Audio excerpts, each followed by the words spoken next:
Donc voici la campagne de septembre que nous allons déployer auprès des différents visiteurs médicaux et des différents réseaux.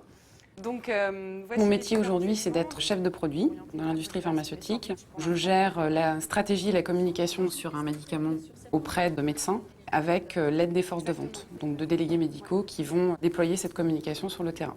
Il s'agit bien entendu d'augmenter les parts de marché du produit, mais surtout aussi de communiquer auprès des médecins et d'apporter de l'information médicale dans le cadre du bon usage du médicament.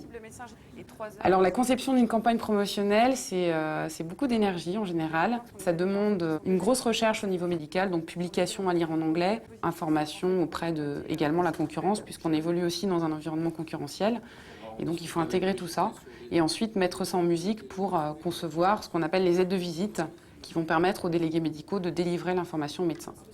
Je suis docteur en pharmacie avec une formation 3e cycle en école de commerce. L'intérêt d'avoir été pharmacien, c'est que si demain je change de médicament, je vais beaucoup plus facilement intégrer l'environnement, les données médicales du produit.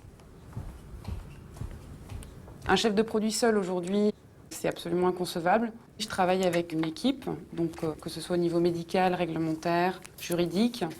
On a également à travailler avec d'autres fonctions, comme la formation par exemple, et puis bien entendu les délégués médicaux. Donc le chef de produit est vraiment au cœur de tous ces différents services qui travaillent et qui aident à la conception des campagnes promotionnelles qui seront déployées auprès des médecins.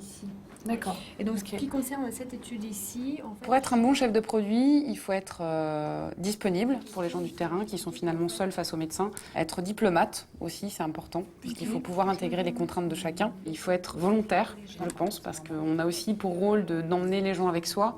Il faut être créatif, bien entendu, puisqu'on travaille dans un environnement qui est compliqué, donc il faut pouvoir trouver de nouvelles idées.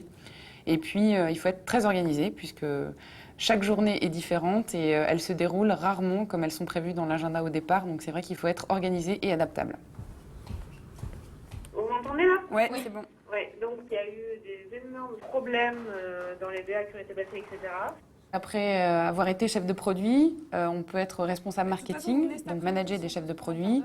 On peut également envisager un passage sur le terrain, si on a fait soi-même de la visite médicale, pour être directeur régional. Soit après, il y a des évolutions qui sont possibles également lorsqu'il y a des filiales à l'étranger, ce qui permet d'avoir aussi une expérience internationale, qui peut être intéressante. J'ai une formation de pharmacien, c'est vrai que j'envisage pas de communiquer sur un médicament sans être personnellement convaincue de l'intérêt de mon produit.